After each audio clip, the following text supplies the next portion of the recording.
RB. ತಿಮ್ಮಾಪುರ್ಗೆ ಸಚಿವ ಸ್ಥಾನ ತಪ್ಪಿತು. High command ನಾಯಕರ ಭೇಟಿಗೆ ಈಗ ಆರ್.ಬಿ. ತಿಮ್ಮಾಪುರ್ ಅವರು ಮುಂದಾಗಿದ್ದಾರೆ. ನನಗೆ ಸಚಿವ ಸ್ಥಾನ ನೀಡದಿರುವುದು ಬೇಸರ ತಂದಿದೆ ಅನ್ನುವಂತ ಮಾತನ್ನು ಹೇಳ್ತಾ ಇದ್ದಾರೆ. ಯಾವ ಕಾರಣಕ್ಕೆ ಕೈ ಬಿಟ್ರು ಅಂತ ಹೇಳಬಹುದಾಗಿತ್ತು. ಯಾವ ಕಾರಣಕ್ಕೆ ಕೈ ಬಿಟ್ರು ಅಂತ, ನಮ್ಮ ಸಮುದಾಯಕ್ಕೆ ಕನಿಷ್ಠ 3 ಸಚಿವ ಸ್ಥಾನ ಕೊಡಬೇಕಿತ್ತು ಅಂತಿದ್ದಾರೆ. ಪಕ್ಷ ವೇದಿಕೆಯಲ್ಲಿಯೇ ನಾನು ಮಾತನಾಡ್ತೀನಿ ಅಂತ ಹೇಳಿದ್ದಾರೆ. ಹಂಗೆ ನೋಡಿದರೆ ಎಲ್ಲಾದರೂ ಒಂದೊಂದು ಸಮುದಾಯಕ್ಕೆ ಒಂದೊಂದು ಸೀಟ್ ಕೊಟ್ಟರೆ ಆರಾಮಾಗಿ 34 ಸೀಟ್ಗಳು ಚೆನ್ನಾಗೇ ಆಗುತ್ತೆ. 34 ಸಮುದಾಯ ಕಡೆಗೂ ಕೊಡಬಹುದು. ಮಾಜಿ ಸಚಿವ ಆರ್.ಬಿ. ತಿಮ್ಮಾಪುರ್ ಈಗ ನಮ್ಮ ಜೊತೆಗಿದ್ದಾರೆ. ಈ ಬಾರಿ ಅವರಿಗೆ ಅವಕಾಶ ತಪ್ಪಿದೆ, ಇದ್ರ ಬಗ್ಗೆ ಮಾತಾಡೋಣ. ಸರ್, ಮೊದಲನೇದಾಗಿ ತಾವು ಸಾಕಷ್ಟು ನಿರೀಕ್ಷೆಯಲ್ಲಿದ್ದಿರಿ, ತಾವೀಗ ಮಾಜಿ ಸಚಿವರಾಗಿ ಉಳಿದಿದ್ದೀರಿ. ಮಾಜಿ ಸಚಿವರಾಗೋದು ಮತ್ತು ಸಚಿವರಾಗೋದು ಇದು ಸಹಜ ಪ್ರಕ್ರಿಯೆ ಅಂತ ತಿಳ್ಕೊಂಡಿದ್ದೆ ನಾನು. ರಾಜಕಾರಣದಲ್ಲಿ ಯಾವುದೇ ಒಬ್ಬ ಮಂತ್ರಿನ ತತ್ಕ್ಷಣ ತೆಗೆದಾಗ ಜನರ ಭಾವನೆಗಳಲ್ಲಿ ಯಾಕೆ ತೆಗೆದ್ರು ಇವ್ರಿಗೆ ಅನ್ನೋ ಚರ್ಚೆ ಪ್ರಾರಂಭ ಆಗುತ್ತೆ. ಅದಕ್ಕಿಂತ ಮುಂಚೆ ನಮಗೇನಾದರೂ ಕರೆದು, ಇಲ್ಲ ನಿಮಗೆ ಹೀಗಾಗಿದೆ, ಪರ್ಫಾರ್ಮೆನ್ಸ್ ಈಸ್ ನಾಟ್ ಗುಡ್, ನಿಮ್ಮ ಡಿಪಾರ್ಟ್ಮೆಂಟದಲ್ಲಿ ಹಿಂಗಿದೆ, ಅದರಿಂದ ನಿಮ್ಮನ್ನು ತೆಗಿತಾ ಇದ್ದೀವಿ ಅಂತೇಳಿದರೆ ನಾವು ಹ್ಯಾಪಿ ಅಷ್ಟು. ಯಾಕಂದರೆ ಎಲ್ಲೋ ಒಂದು ಕಡೆ ಮಿಸ್ಟೇಕ್ ಮಾಡಿರ್ಬೋದೇನೋ ಅಂತಕ್ಕಂಥ ಭಾವನೆ ನಮ್ಮಲ್ಲಿ ಇರುತ್ತೆ. ತತ್ಕ್ಷಣ ತೆಗೆದಂತೂ ನಮ್ಗೆ ನೋವಾಗಿದೆ. ನಮಗೇನು ಹೇಳಲಾರ್ದ ತೆಗೆದದ್ದು ಇನ್ನೂ ನೋವಾಗಿದೆ. ಇದು ಮುಖ್ಯಮಂತ್ರಿಗಳೇ ಬದಲಾಗಿದ್ದಾರೆ, ಸರ್ಕಾರ ಒಂದು ಅವಧಿ ಅದೇ ಇರ್ಬೋದು, ಆದರೆ ನಿಮ್ಮ ಪಕ್ಷದಲ್ಲಿ ಮುಖ್ಯಮಂತ್ರಿ ಬದಲಾಗಿದ್ದಾರೆ.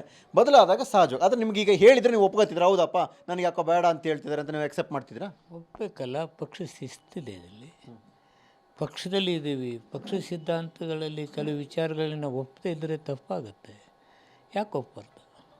ಒಪ್ಪಲೇಬೇಕು. ಅದಕ್ಕೆ ಪಾರ್ಟಿಕಲ್ ಸಿಸ್ಟಮ್ ಅಂತಾರೆ. ಆದರೆ ಎಲ್ಲೋ ಒಂದು ಕಡೆ ನಮ್ಮ ಸಮಾಜ, ಇಷ್ಟು ಜನಸಂಖ್ಯೆ ಇದ್ದ ಸಮಾಜ, ನಮಗೂ ಇನ್ನೂ ಒಂದು ಸೀಟ್ ಕೊಡಬೇಕು, 3 ಸೀಟ್ ಕೊಡಬೇಕು ಅಂತಕ್ಕಂಥದ್ದು. ಈಗ ನಮ್ಮವ್ರಿಗೆ ಒಂದು ಕೊಟ್ಟಿದ್ದಾರೆ, ನಾನು ಹ್ಯಾಪಿ. ಯಂಗ್ ಹುಡುಗ ಕೊಟ್ಟಿದ್ದಾರೆ, ಐ ಆಮ್ ವೆರಿ ಹ್ಯಾಪಿ.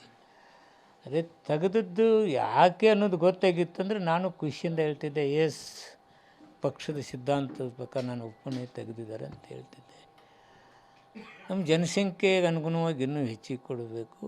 ಅದ್ರ ಜೊತೆಗೆ ನಮ್ಮ ಭಾಗದಲ್ಲಿ ಸ್ವಲ್ಪ ವರ್ಕ್ ಮಾಡೋಕ್ಕೆ ನಮಗೆ ತೊಂದರೆ ಆಗ್ತಾಯಿದೆ. ಬಿಕಾಸ್ ಉತ್ತರ ಕರ್ನಾಟಕ, ಎಂಟೈರ್ ಉತ್ತರ ಕರ್ನಾಟಕದಲ್ಲಿ ಇಲ್ಲ, ಹೈದರಾಬಾದ್ ಕರ್ನಾಟಕದಲ್ಲಿಲ್ಲ, ಬಾಂಬೆ ಕರ್ನಾಟಕದಲ್ಲಿಲ್ಲ. ಹಳೇದು ನೀವೇನು ಕಿತ್ತೂರು ಏರಿಯಾ ಹಾಗೂ ಇನ್ನೊಂದೇನು ಹೆಸರು ಇಟ್ಕೊಂಡಿದ್ದೀವಿ. ಹೀಗೆ ಯಾವಾಗಲೂ ಮನುಷ್ಯನಿಗೆ ಒಂದು ಸಮಾಜನ ಜೊತೆಗೆ ಒಯ್ಯಬೇಕು. ನಾವು ಸಮಾಜನ ಜೊತೆಗೆ ಒಯ್ದಿದ್ದರೆ ಏರುಪೇರು. ನಾವೆಲ್ಲ ಒಳ ಮೀಸಲಾತಿಗೆ ಹೋರಾಟ ಮಾಡಿದ್ದೀವಿ. ಯಾಕೆ ಹೋರಾಟ ಮಾಡಿದ್ದೀವಿ? ಡಿಸ್ಕ್ರಿಮಿನೇಷನ್ ಇದೆ. ನಾವು ಇನ್ನೊಬ್ಬರ ಜೊತೆ ಪೈಪೋಟಿ ಮಾಡೋಕ್ಕೆ ನಾವು ಅಸಮರ್ಥರಿದ್ದೀವಿ. ಎಜುಕೇಷನ್ದಲ್ಲಿ ಹಿಂದಿದ್ದೀವಿ, ನಾವು ನೌಕರಿಯಲ್ಲಿ ಹಿಂದಿದ್ದೀವಿ, ಎಕನಾಮಿಕಲಿ ಬ್ಯಾಕ್ವರ್ಡ್ ಇದ್ದೀವಿ, ಸೋಷಿಯಲಿ ಬ್ಯಾಕ್ವರ್ಡ್ ಇದ್ದೀವಿ. ನೀವು ಒಬ್ಬ ಅಸಮಾಧಾನಿತ ಮಾಜಿ ಸಚಿವನೋ ಅಥವಾ ನೊಂದ ಮಾಜಿ ಸಚಿವನೋ? ಏನದು ಇದು ತಿಳಿಲಿಲ್ಲ ನನಗೆ. ಅಂದರೆ ನಿಮಗೆ ನೋವಾಗಿದೆಯಾ ಕೈ ಬಿಟ್ಟಿದ್ದಕ್ಕೆ? ಇಲ್ಲ, ನನ್ನ ಕೈ ಬಿಟ್ಟಿದ್ದು ನನ್ನ ಅಸಮಾಧಾನ ಇದೆ, ನಾನು ಅದನ್ನು ತೋರಿಸ್ತೀನಿ ಅಂತೀರಾ? ಏನು ತೋರಿಸೋದು? ಪಕ್ಷದ ಚೌಕಟ್ಟಿನಲ್ಲಿ ನಾನು ಏನು ಹೇಳಬೇಕು ಅದನ್ನು ಹೇಳ್ತಿದ್ದೀನಿ. ನಿಮ್ಮ ಮುಂದೆ ಹೇಳ್ತಾ ಇರೋದು, ಹಿಂಗೆ ಮಾಡಿದ್ದು ನಮ್ಗೆ ನೋವಿದೆ, ಅಸಮಾಧಾನ ಇದೆ. ಯಾಕೆ ನಮ್ಮ ಸಮಾಜದಲ್ಲಿ ಒಬ್ಬಿನೋ ನಾವು ಈಗ ಏನೋ ಬೆಳಿಬೇಕು, ಸಮಾಜ ಕಟ್ಟಬೇಕು ಅಂತಕ್ಕಂಥ ಒಂದು ತತ್ಕ್ಷಣ ಚೀಟ್ ಹಾಕೋ ಕೆಲಸ ಯಾಕೆ? ಏನು ಚೂಟಿದ್ದು ಯಾರು? ಪಕ್ಷದಲ್ಲಿ ಇದ್ದಾರೆ, ಅದನ್ನೆಲ್ಲ ಹೆಸರು ಹೇಳ್ಕೊಂಡು ಅಡ್ಡಾಡೋಕ್ಕಾಗುತ್ತೆ. ಅದು ನನ್ನ ಪಕ್ಷದ ವೇದಿಕೆಯಲ್ಲಿ ಮಾತಾಡೋದು ಗೊತ್ತಿಲ್ಲ. ನಮಗೆ ಮೇಲ್ನೋಟಕ್ಕೆ ಕಾಣಿಸ್ತಾರಪ್ಪ.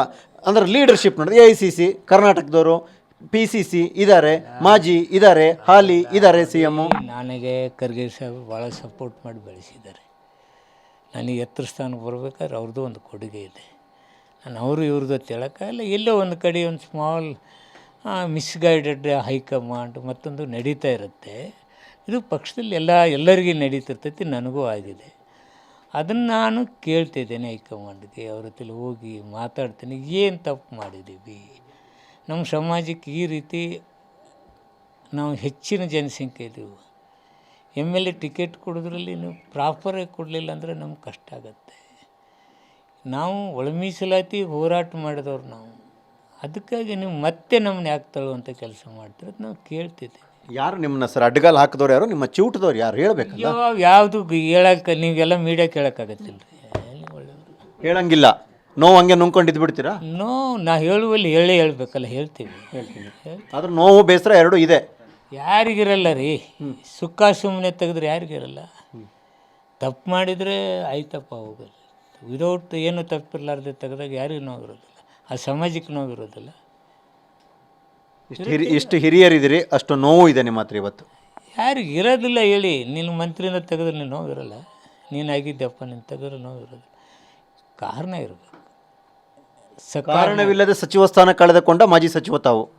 ಮತ್ತು ನಾನು ಹೇಳಿನಲ್ಲ, ಮತ್ತು ನಿಮ್ಮದೊಂದು ಯಾವುದೋ ವ್ಯಾಖ್ಯಾನ ಮುಖಾಂತರ ಹೇಳ್ತೀನಿ. ಇದು ಮಾಜಿ ಸಚಿವರಾದಂಥ RB ತಿಮ್ಮಾಪುರ ಅವರ ಮಾತು. ಅಂದರೆ ನಾನು ಆಗ್ಬಹುದು ಅನ್ನುವಂಥ ನಿರೀಕ್ಷೆಯಲ್ಲಿದ್ದೆ, ಆದರೆ ಕಾರಣವೇ ಇಲ್ಲದೆ ನೋವು ಕೊಡುವಂಥ ರೀತಿಯಲ್ಲಿ ನಮ್ಮನ್ನು ಮಾಜಿ ಸಚಿವರಾಗಿ ಮಾಡಿದ್ದಾರೆ, ಇದು ನನಗೆ ನೋವಿದೆ, ಇದನ್ನು ಪಕ್ಷದ ವೇದಿಕೆಯಲ್ಲಿ ಮಾತನಾಡ್ತೀನಿ ಅನ್ನುವಂಥದ್ದು RB ತಿಮ್ಮಾಪುರ ಅವರ ಮಾತು. ಕ್ಯಾಮ್ರಾ ಪರ್ಸನ್ ಪುರುಷೋತ್ತಮ್ ಜೊತೆ ಸುಕೇಶ್, ಪಬ್ಲಿಕ್ TV, ಬೆಂಗಳೂರು.